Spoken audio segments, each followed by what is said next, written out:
Good morning, everyone. Hope everyone is doing well today.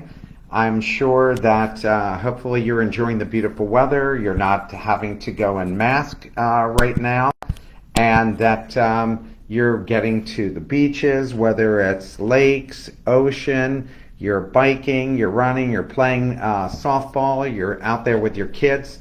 So I hope you're enjoying life in general.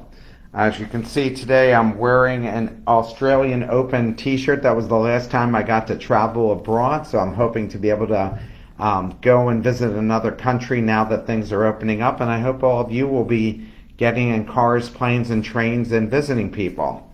So let's jump right in to the questions we have today. Heather Brockman asked, what are the steps you should take and terms you should put into legal paperwork when acquiring a company? The description is, it looks like I'll be acquiring a mobile grooming company that comes with 3 vans, 3 groomers, and a bather. I've never done this and I'm not sure where to start as far as questions to ask, what details may need from them. So far, the only paperwork they've provided me are the P&L statements the last 2 years, balance sheet, and I'm getting a price for the value of the vans. But since I can't buy a client list, I'm trying to make it fair on how to pay her for the clients she will be bringing over. We offer high-end holistic grooming experiences for busy pet owners whose animals are part of the family. First of all, you should do an asset sale. You do not want to buy the corporation because you don't know what kind of legal issues that this business may be having. That you don't, and they might not even know. Somebody might be suing them and they haven't even filed the suit yet. So it makes sense if in fact you do an asset sale for purchasing this business. And also, if you're purchasing it, you should get an outsider to value all these assets, the trucks, the machinery, everything that they have. You should get somebody to value those things. And if you cannot get the client list, then I'm not sure what you're buying besides the trucks that they have, because if this woman or man, whoever the business is still going to compete against you, then that's not right in terms of being able to buy the business from them, because then you're just buying assets and they'll go buy new assets and compete against you. You should also look to have a non-compete clause at least for 1 year if you're buying this business from them. But I definitely would be asking them for the client list, and I would email clients and make sure that the clients have been happy with the services that these folks have provided and what kind of reputation they have in the field. But again, you do not want to buy the actual incorporated entity, just buy the assets of the business. And of course, you want to make sure that the people who are working in the business also aren't going to be competing against you and forming their own company. So you want to try to lock those people down as well. Derek Lacrone asks, when should I consider bringing in partners for a business? This is a learning system that will be primarily delivered by an app and have web access as well. So the question is, do you actually need partners or do you need employees, whether they be full-time or part-time? Because once you bring in partners, it's just like a marriage or just like a dating relationship, but really more like a marriage because you're in it day to day. I'm assuming that the partner will have equity in the business, whether it's a small amount of equity or an equal amount of equity. And before I would ever bring in a partner, I would work with those people for a period of time on a consulting contract to see how you work with them. I would also make sure that you check their backgrounds, talk to people who've worked with them. I wouldn't bring in partners unless you absolutely needed to do it, because if you're able to hire whatever they can bring, you're better off keeping the equity for yourself. But if you are bringing in partners, you have to determine how much you're going to sell the stock for. Are they going to earn it over a period of time? You should probably set goals for them. So if they're a partner and they're in sales, how much in sales should they bring in order to earn or buy certain amounts of equity in the business? And again, don't bring a partner in unless you absolutely need them. And if you are bringing them in, let's test drive the partner for 3 to 6 months. See how you work together. because even if you're best of friends, working together is different than having a beer and watching a ball game with somebody, or being part of the Tuesday night poker group, or they're a member of your church choir. Everything is different when money is on the line and people have to make hard decisions, and people are worried about, is that person working as hard as I am? Am I carrying that person? So you need to really do a full investigative check of that person, including a background check to make sure they don't have any legal issues themselves, and making sure there's no criminal past, or at least knowing everything that you're getting into, because you might want to help a returning citizen join your business. And once you do, you should lay out in a Word document what each of you are going to be responsible for and how you're going to settle differences. That's really important, is to write out, if we have differences about something, how are we going to get beyond those differences? How are we going to solve those problems? Are we going to bring a third party in to listen to both of us if we can't come to an agreement? And I would also suggest that if you are the founder of the business, and I've made this mistake myself, do not sell 50% of the business to someone. Own the majority interest, and also engage a lawyer to put together a contract and find out what minority owner rights are in your particular state, so you know what that is. And also know this, that in most cases, as you're growing your business and you need bank loans, anybody who owns more than 20% of the business is also required to sign on this loan. Why is this important? I worked with a company where the owner wanted to borrow $100,000. His minority partner, who owned 20%, would not sign off on it. He did not want to add additional debt to the business, and it stopped the owner, who owned 80%, from actually borrowing the money, because the bank required that all people with 20% or more actually sign off on this. So think about all of those things before you bring that partner on. Derek also asked, what sales management tools do you use or recommend for CRM for coaching a growing 65-person B2B team? Thank you. Well, that's a nice sized business. These sales teams are all independent contractors and have their own systems.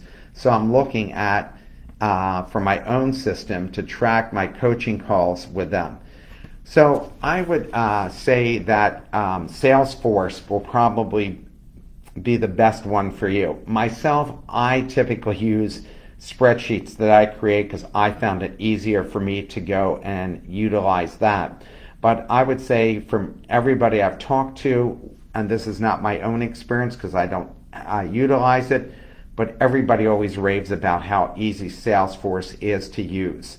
And you might be able to go and contact consulting trade associations and ask them if there's software that they recommend that has been very useful to them. And you might also contact other consultants who do coaching and ask them what they're using to find out. So that would be my suggestions on that. Derek also asked another question. How do I cash out and sell an earned financial membership equity in a startup company I worked with in 2018-2019?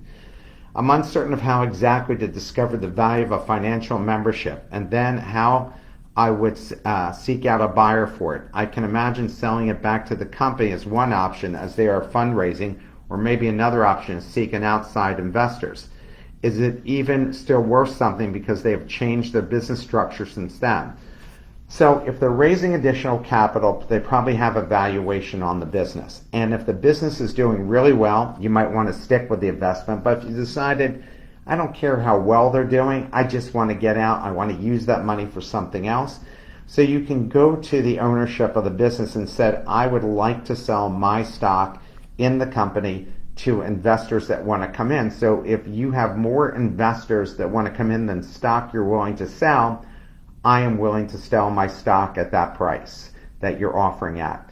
If you're offering it back to the company, more than likely they're going to discount your stock.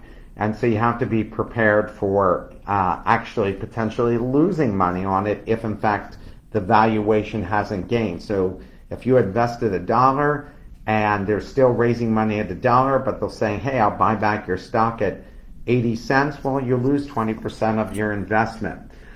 So if you don't absolutely need the money, then I would suggest that you see how the new strategy that they're doing works out. But if you're really uncomfortable with the company, or you just want to get your money out because you want to do something else with that money, then I would suggest that you go back to the company and ask them if they have sold out of the stock that they want to sell to outside investors. You're glad to sell the stock to investors or sell it to them at the most recent price.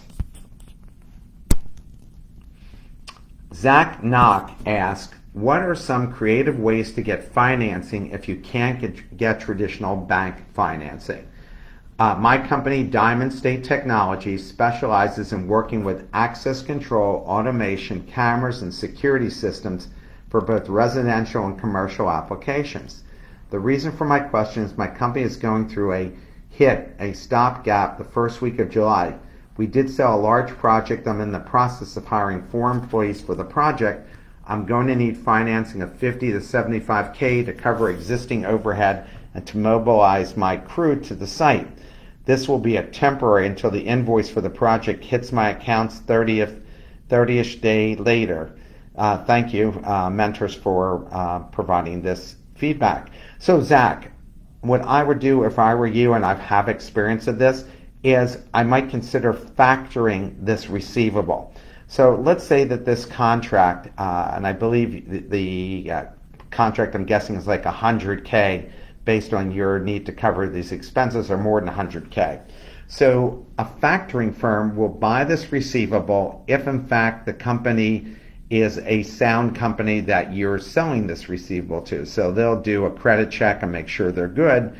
But what they'll do for you, that $100,000, is they will give you upfront $75,000 to $80,000 of the $100,000 contract. When the money comes in, the money goes something called a lockbox, which means the money goes to the money goes into a lockbox, which is at a bank, and the company will say, we'll take 2.5% or 3% every 30 days for this. So on a $100,000 contract, they will keep between $2,500 and $3,000. If it takes 60 days to collect, then they will subtract out between $5,000 and $6,000. So that's a good way to get your money up front.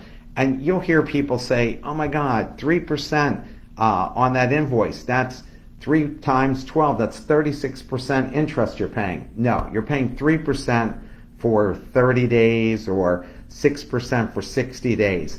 I mean, no factor one is hoping that they're going to have to wait an entire year to get the money that you're owed, or they can't stay in business. So even though you think, oh my God, I'll be paying them 36% interest, that's never the case. You're just paying a nice size amount of interest for a very short period of time. Also, banks offer some of these kinds of services as well. So you might not be able to get a traditional loan, but they also will do invoice financing if in fact they take a look at the company and they also trust the company. So factoring, whether you're contacting a factor, FACTOR, and there's the Factoring Association, so you'll be able to find it relatively easy, or you're going to a bank or some of these online services that will also buy your receivables and give you that money up front. Kristen Pitts writes, advice tips on how to handle running a business with a family member who is micromanaging and afraid of change. I'm starting the first phase of taking over my father's business of 30 years to be eventually running it while he is still a majority shareholder. I'm going to be in training, learning how everything works. I've worked there before, and it is still running as it did in the 1970s. There are a few updates that need to be made, especially for growth. He's kind of open but afraid. It's hard to get him to see me as an adult because I'm ultimately still his daughter. looking for strategies to build trust, become a valued asset, and trusted teammate. Communication strategies for old school to new school changes. Kristen, you're talking to the right person here. My consulting business is called Stress Free Family Business, and that's what I do every day is work with family businesses. So your father probably is maybe even my age. I'm 60 years old. And if he's been running this business for 30 years and it's doing well, he's afraid of a couple things. One is taking any risk at his age because he can't come back if things turn out badly. Two is he doesn't want to fix something that isn't broken, even though he doesn't realize they're leaving money on the table. Three is that we always see our kids as children still. We forget they're fully grown adults. And so I always tell parents that, remember, they're no longer the kids that you used to watch them play baseball or in the school play or whatever.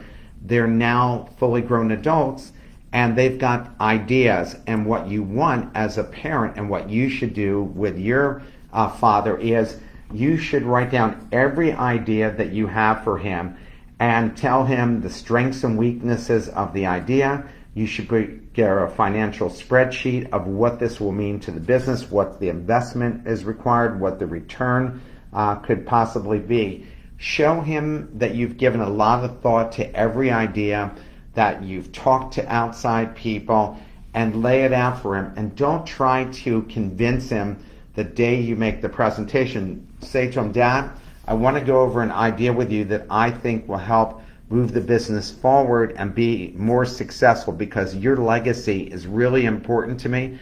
I want to make sure that I take good care of this company, that when you look back that you're glad that I took it over, that I was able to take it to the next level.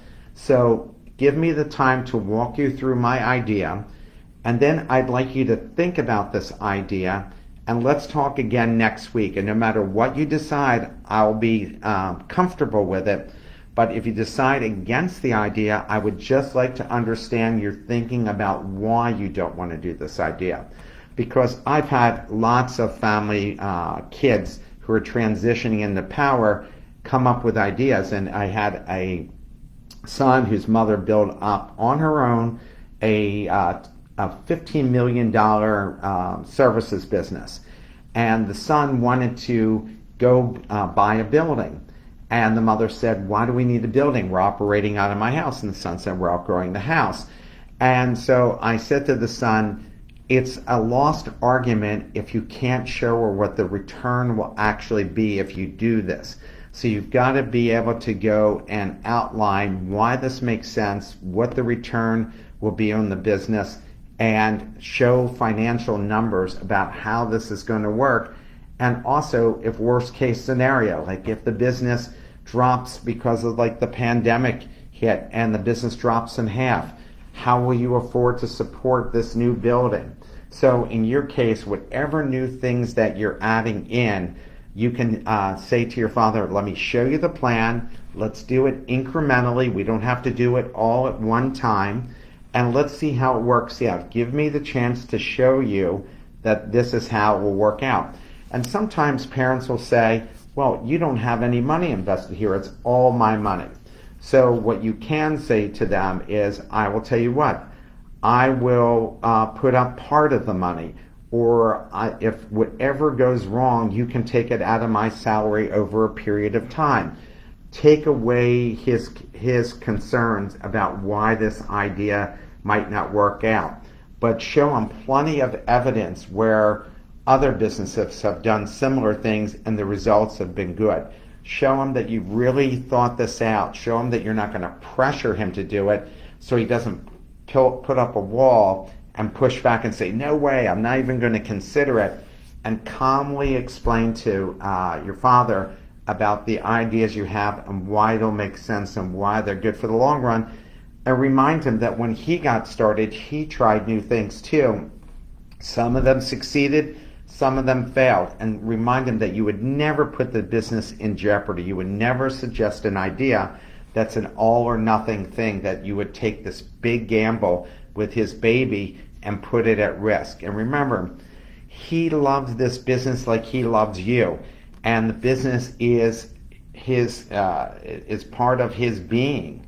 And so those are kind of things that you have to keep in mind when you're doing it. And also, even though he says he's willing to transition and sell it, he doesn't know what his own identity is going to be. Many parents are afraid of turning over the business to their kids, not just for fear the kids will fail, but for wondering, what am I going to do? Who am I going to be?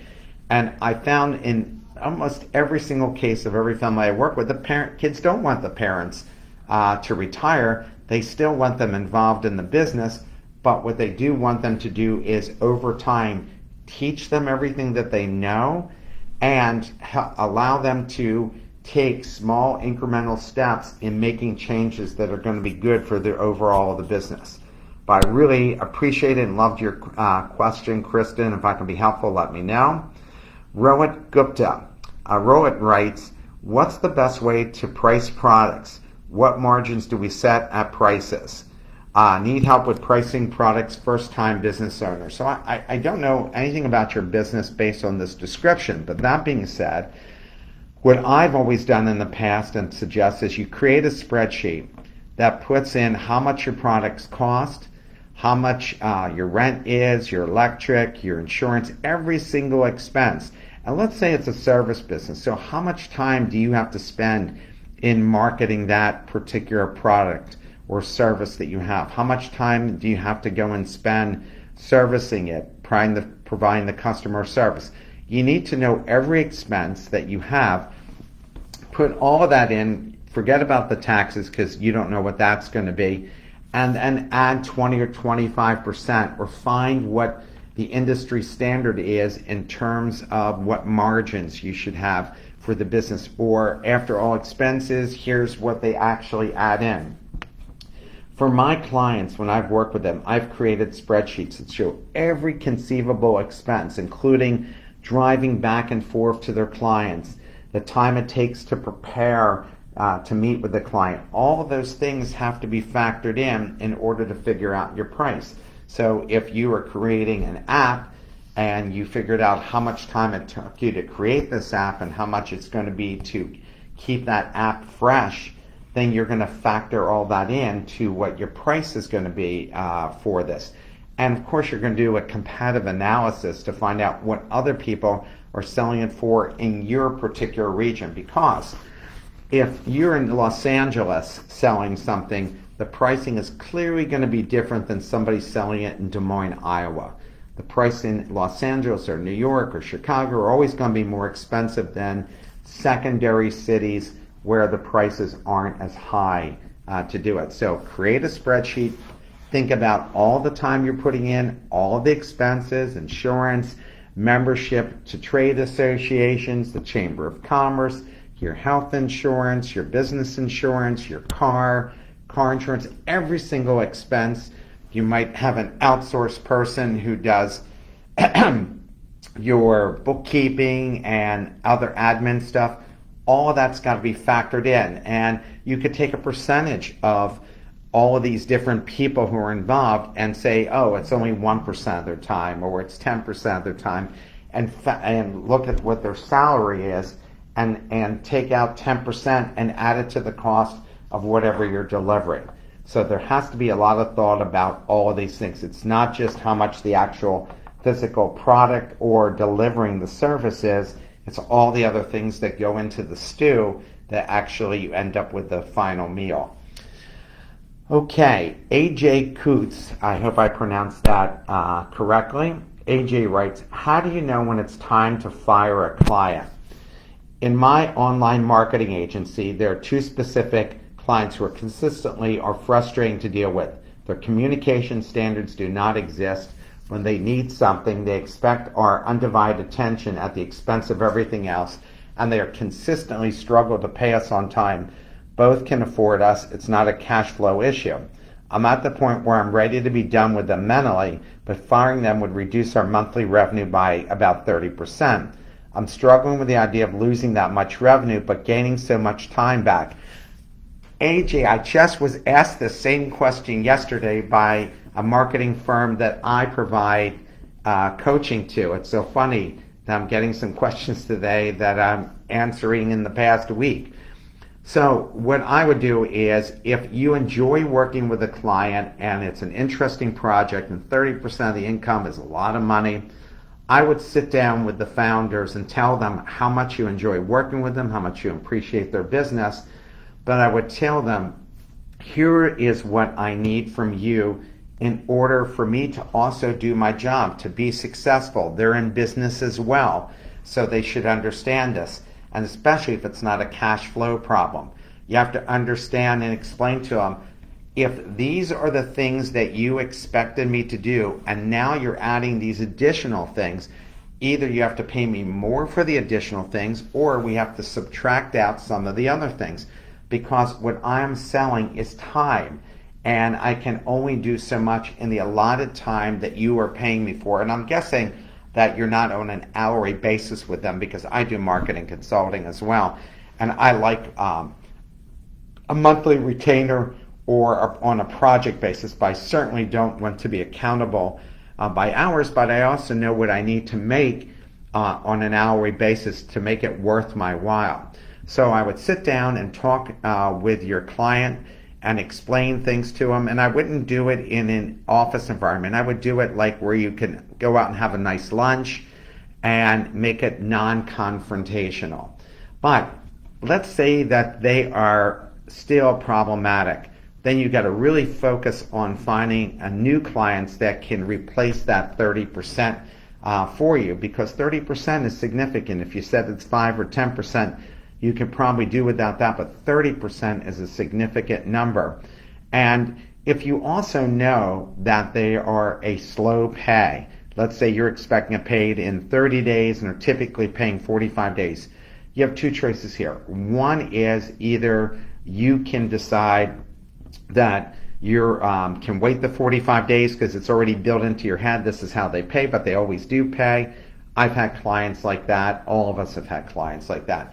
Or you increase the amount that they have to pay you every month to make up for that difference. So it's almost a surcharge without telling them it's a surcharge. And don't bother putting into your contracts that they're going to have to pay a 3% or 5% late fee, because they'll just not pay it. They'll just ignore it. And so they will directly, and so will the bookkeeper or their accountant, they just are going to ignore that type of thing. And in some cases, it annoys them. They go to try to find somebody else.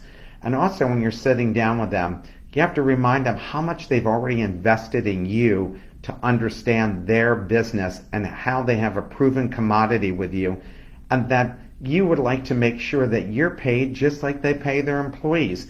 They don't make the employee who's supposed to get paid every other week and say, oh, I know I'm supposed to pay you the second and fourth Friday of the month, but I'm going to be a little bit late. I'll get it to you in the next 2 weeks. No, that's not right, because you've got bills. You've got responsibilities to them. So again, I would have a nice conversation with them, explain and tell them how much you appreciate with them, and then softly go into this. And again, if it's still a problem, then you guys start looking to replace them with another client. Holly Moore asks, how can I structure this business? Companies such as Pure Romance, Bedroom Candy sell the toys but not the services, and showing people how to connect or tips and tricks on how to make your partner happy. Sounds like a very interesting business, Holly. I have a company called New Sexted where I'll teach virtual romance or intimacy service. This is not like any other product service. New Sex Ed encourages women and men, couples, to love themselves and to explore the beauty of their sexuality. I do this by going deep to their mind and soul, blossoming the essence of romance and using training and products and services. Gotta say, it sounds like a business. So how can I structure this business? Companies such as Pure Romance and Bedroom Candy sell the toys but not the services, showing people how to connect, or tips and tricks how to make sure the partner's happy. I had to read that again to make sure I understood it. So if you're providing a service but not just selling toys online that people can use for fun, then you have to think of yourself as a consultant and what's that worth to people to do that. I know people in the Philadelphia area where I'm located, and just for a matching service where they just introduce people, they charge them $8,000 for 3 months of making introductions for them. So I think you have to think of yourself as like a psychologist or a type of therapist, and maybe you're charging between $120 and $200 an hour for your service. And you should find out what other people throughout the country are charging for a similar service. And clearly, if you talk to people in New York or Chicago where the costs are higher, or Los Angeles, but I'm willing to bet that people will pay some significant money for this. So I don't think you have to charge them 25 or 50 bucks for this advice. I think you're able to go and charge $100 to $200 an hour for doing it, and maybe you have them on a monthly retainer that they can talk to you, or on a weekly retainer like a psychologist might do, especially in the beginning. So you might have different packages as well. So you might say, if we have 10 calls, the calls are 150 bucks a piece. If it's 20 calls, it's this. If it's just one call, it's $200 for just the one call. So you might provide them with different packages so they get a sense that they just won't be left to figure things out for themselves, or they won't have somebody to talk to about this.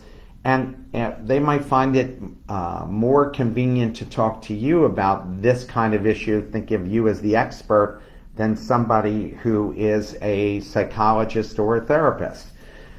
And maybe you also are a psychologist and therapist, and this is just part of what you do in your business. But that's what I would do if I were you, is put a value to your hourly number. And of course, also, I'm assuming you're probably also selling some of the toys, and direct them to your e-commerce site so they can buy that as well. Well, everyone, it was great speaking to you today. I hope you have a great weekend. Thank you for the great questions. And everybody, please be safe and enjoy the beautiful weather. Have a great day.